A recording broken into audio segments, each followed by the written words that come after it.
Welcome back to The Mix. It's your host, Petey, on CKRT Border City Radio. We got Donna with us. Hello. And we got a very special guest in the studio, too. We have Lauren Victoria. Thank you so much for coming in today. I know today's a very special and busy day for you. It is. It's such a huge day for me. It's almost better than Christmas. Like you said, you hardly slept all night. Yep. You have just excitement, right? So you just released your debut single. It's called At One Time. Tell us your story, because it has a very, very cool backstory. Yes, it does. So this song is so important to me and also my family because my grandfather wrote it. So his name was Dan Gerard. He wrote it back in 1987, and him, along with my grandma, Muriel Gerard, they were in a band called The Common People, and their band had the opportunity to go into a studio with a producer in the area, and there was going to be multiple local bands with original songs a part of this project. Well, fast forward, they ended up recording the song, but then one of the bands in the area, they fell through, backed out, and the project wasn't completed. So my family has the song, and we all have a CD of it. I listen to it all the time, but the song never made it to the radio. So it was about 2 years ago where I kind of came up with the idea to record the song myself and put it out there, because I think it's such a great song, and my family, we also have that connection to it as well. Since then, my grandpa has passed of pancreatic cancer in 2015, so it's coming up 10 years since he hasn't been with us.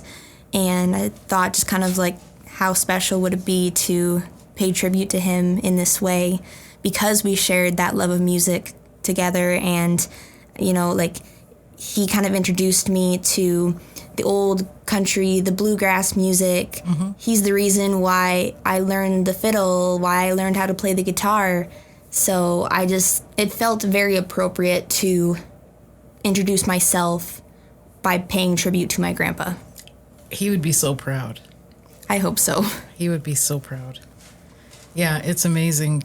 We listened to it earlier, and, like, you have talent. Thank you. A lot of talent. And the song is great. So I think just being brought up into that, right? You couldn't miss it, right? You have that musical gene. But I think that story is fantastic. Thank you.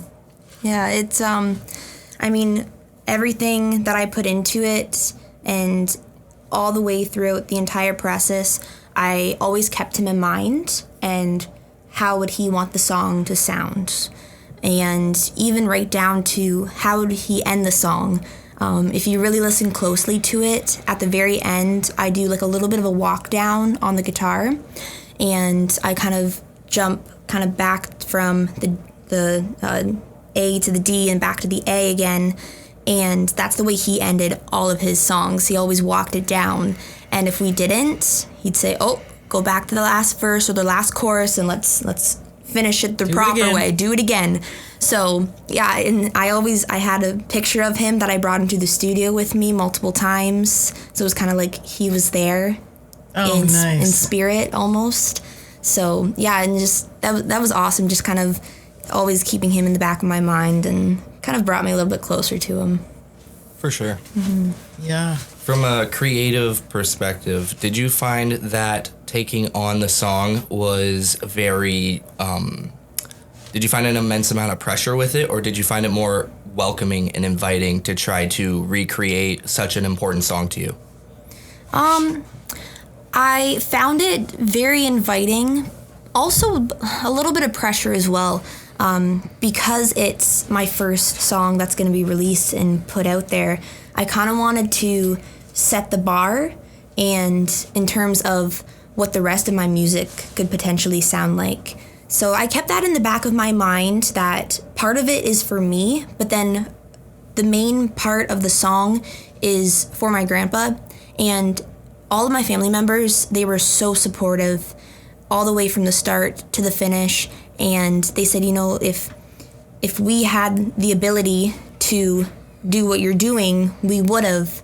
So now that you're taking this into your own hands, just make it your own as much as you can, right? But I also, like that being said, I talked to my uncle who had a huge part in this song. He played bass on the song, and he knows the song like the back of his hand because he played it so many times with my grandpa. And then I gave the song to my mom to listen to a couple times throughout the process, and every time I went into the studio and we recorded something new, I said, okay, what do you think? What do you like? What should we change?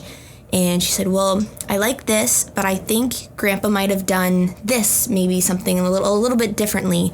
So I always took that into consideration when making slight adjustments throughout the song. But if you went back and listened to the original recording of the Common People's version of it, you would find a lot of similarities within the song. But I mean, there's me I'm very dominant on the fiddle in this song, where my grandpa was very dominant on the guitar in his recording. Yeah, so that was kind of special because, you know, like he was known for playing the guitar. He was the lead guitarist in the band, and then my main musical instrument is the fiddle. So yeah, that was very special to have that kind of similarities on the recordings. How long would you say it took from the idea popping in your head that you want to, you know, recreate this track to it finally being ready to go to hit play? Probably about probably 2 years that it took. I went into the studio to just hang out with Brett Humber about a couple of years ago, and we were just catching up. He wanted me to come and take a look at it, the new studio. He had just finished it recently, and we just hung out, and he showed me around, and he's like, what do you have going on? What's new? And he said, what do you want to do moving forward? And I said, well, my hope is to hopefully record a song, maybe get it to the radio. That'd be kind of cool, because right now music is kind of like a hobby for me, but if I can, I would like to pursue it full time. Mm-hmm. But he heard about my grandpa's song, and I kind of put the bug in his ear then, and he said that would be a great song to start with. Not only because, you know, it's a good song, but then at the same time, there's a really good story behind it. Yes. And lots of people would probably connect with the story, which I found that they have. You know, I put out snippets of the song, and, you know, those clips that I put on Facebook and Instagram, those did okay. But then the clips that I put on of the story behind the song with pictures of me and my grandpa, that has like skyrocketed in terms of views and reactions. That's how I got interviews and how people kind of started hearing my name, right? Because they hear, oh, there's a connection to her grandfather. Well, everyone has a grandfather, right? And everyone, if you're lucky enough, you have great grandparents, right? So I think that connection just made it much more personal, and people were more inclined to listen to the song. So have you always been musically inclined? Like, do you remember being a little girl being very, very into it? And is your family musical? My family is very musical. When we get together for birthdays or even for Christmas coming up, we're planning on having a music night after opening presents. We will all get out our instruments. My nan, she plays the piano and sings.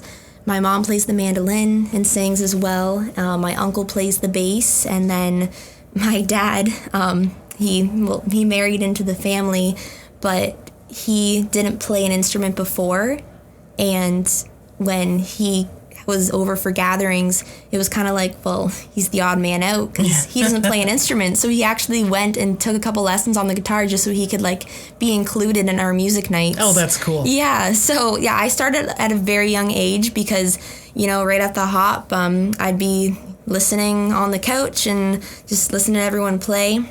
And then I was about 3 years old, and my parents asked me what I wanted for Christmas. You know, most 3-year-olds say a Barbie house or maybe a baby doll. No, I said a pink violin. So I think you could maybe tell then that, I was definitely into music at that time. We took a trip. I got a pink ukulele. I was maybe 4 or 5 at the time.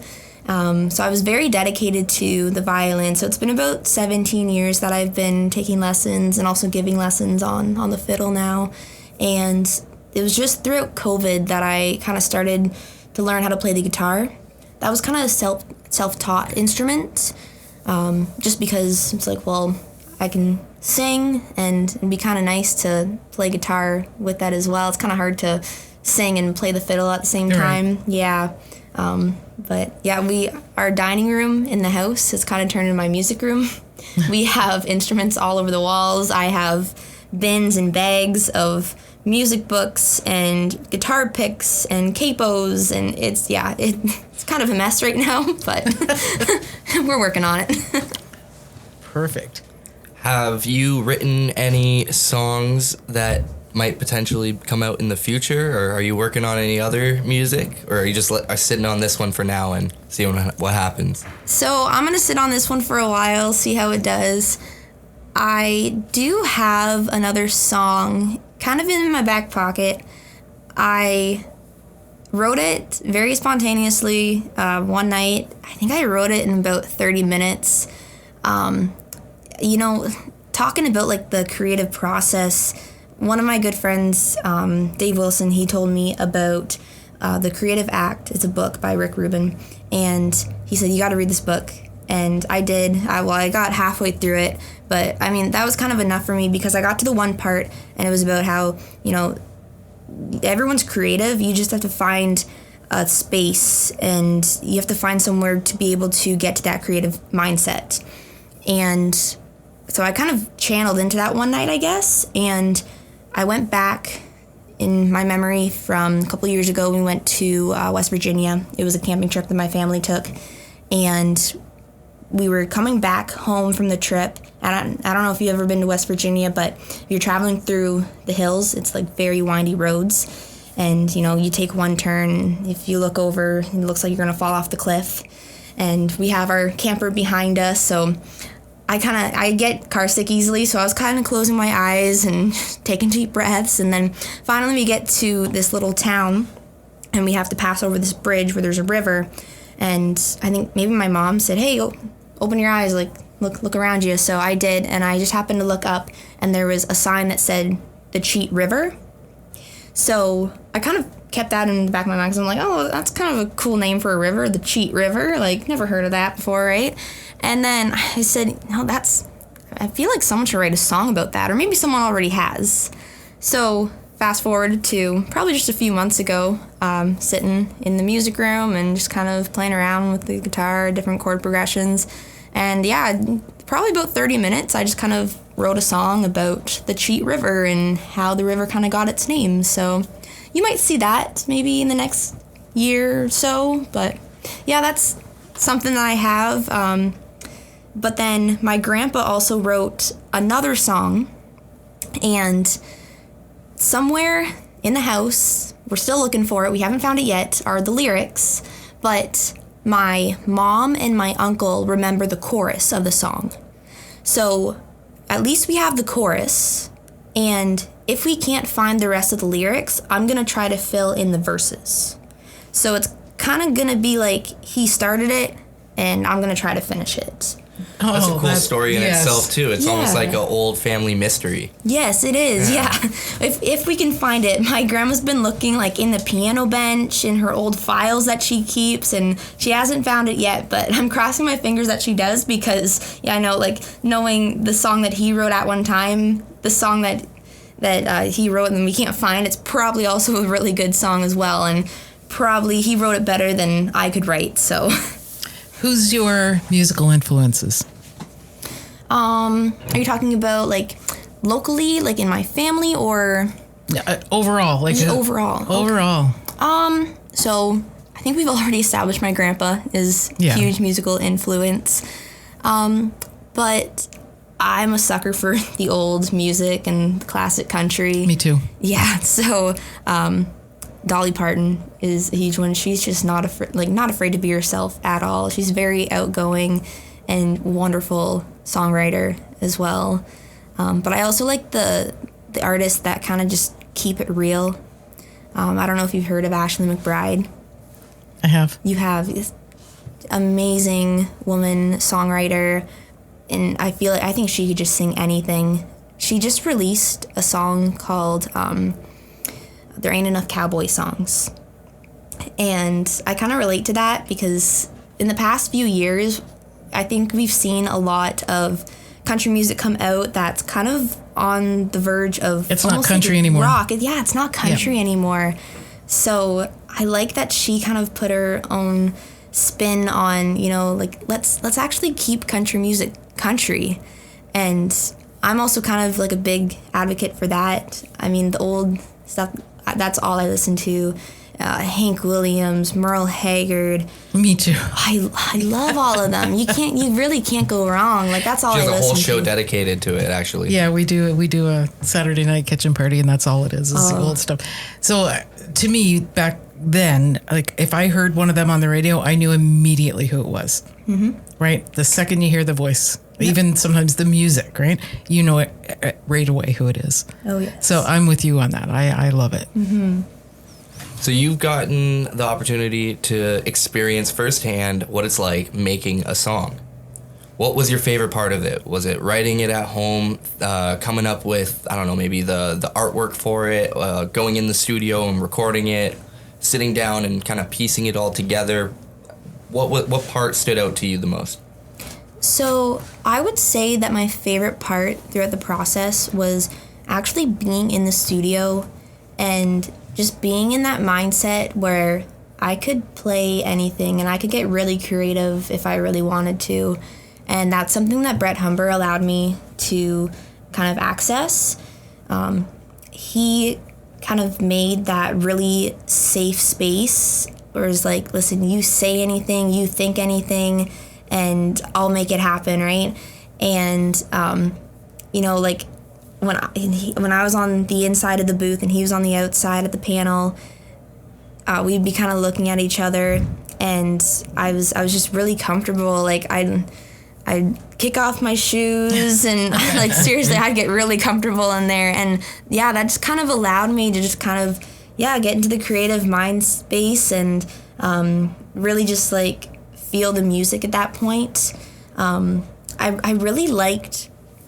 Every time I went into the studio to either record the guitar or meet my uncle to record bass, or one time Grady Capelin came in and recorded steel guitar, I would always make sure that I recorded a couple tracks of vocals, just because every day vocals are kind of different. Mm-hmm. I mean, for the most part, remain the same, but, you know, on a random Wednesday afternoon, you might have a better vocal than you did on a Sunday morning, right?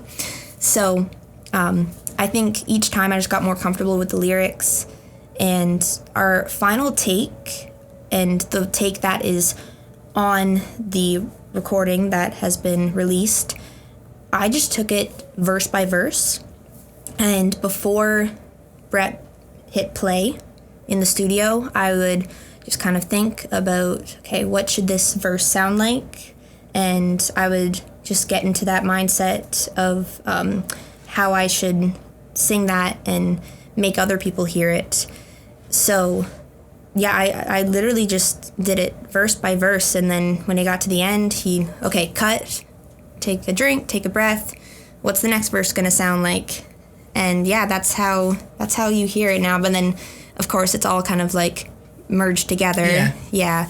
But yeah, that's something that I really enjoy, just kind of like really feeling everything in the studio. Cool. Well, we're going to take a quick break, listen to a song, and we're going to let Lauren get ready here, and we're going to hear her new single. Yeah, she's going to perform it live.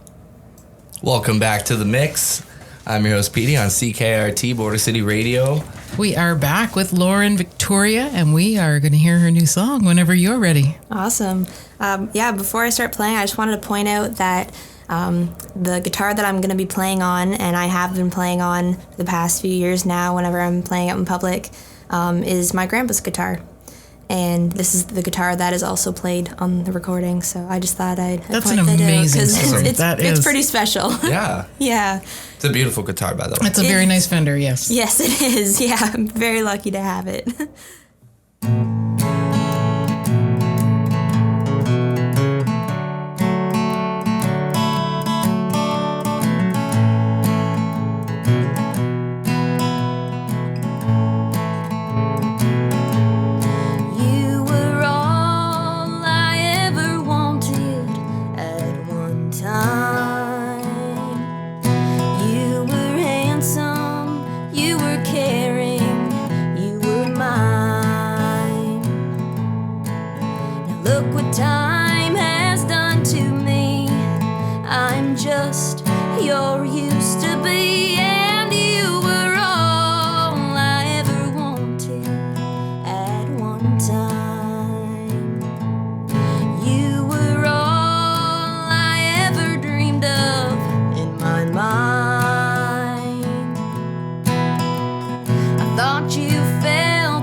Yeah, that was awesome. Thanks. We had quite a few people messaging in as well. They all said that you sounded great and You that they sounded loved awesome, amazing. Oh, that's great to hear.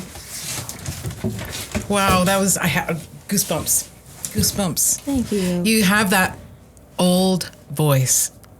You do. Like, there's a, it. Definitely Dolly Parton. And well, there's a, like a Patsy Cline, there's a Loretta Lynn, you know what I mean? It's that mix. You have that old classic voice. But you got it down to a T, like really good. Beautiful. Thank you.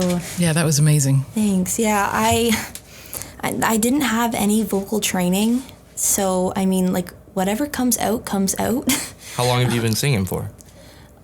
Since I could talk, probably. I remember driving around with my mom. I'd be in the back seat of the car, and we'd have the Chick CD on, or Miranda Lambert, or Alicia Nugent, and I'd just be belting my heart out. Singing along. In the back of the car, yeah. Right on. So where can people find this song? Anywhere you listen to music, you can find this song. So the major distributors, Apple Music, Spotify, Amazon Music, YouTube, you name it, and it's out there. Lauren Victoria, At One Time. Yes. Well, thank you, Lauren, for coming in. Yeah, thank you. It was fantastic to have you here. Thank you so much for having me. And I think this is just going to explode. Like, this will be on our Spotify. It'll be all over our stuff as well. Oh, that's amazing. I can't wait for more people to hear it. Me too, honestly. I can't wait to show people and say, yeah, we had her in the studio. That's right. Hey, we knew her back when? Yep, Yes. exactly. When you're on the music awards. Hey, Lauren. You have anything you want to say before we wrap up? Yeah, I just want to say thank you to everyone who have pre-saved the song and have already gave this song a spin. I've been getting so much great feedback all day today. My phone has sounded like a slot machine. Just getting amazing text messages from people, everyone sharing it, and it's like every other text message that I open up, I get all teary-eyed and emotional. It's amazing. Well, well deserved. Absolutely. Well deserved, my dear. It's beautiful. Thank you so much. Well, everyone, you just heard Lauren Victoria perform her new single, At One Time. It's on all streaming platforms. Released today. Yeah, it came out today. So what are you waiting for? Go listen to it again and again and again. All right, we're going to play some more hits. In the meantime, don't go anywhere.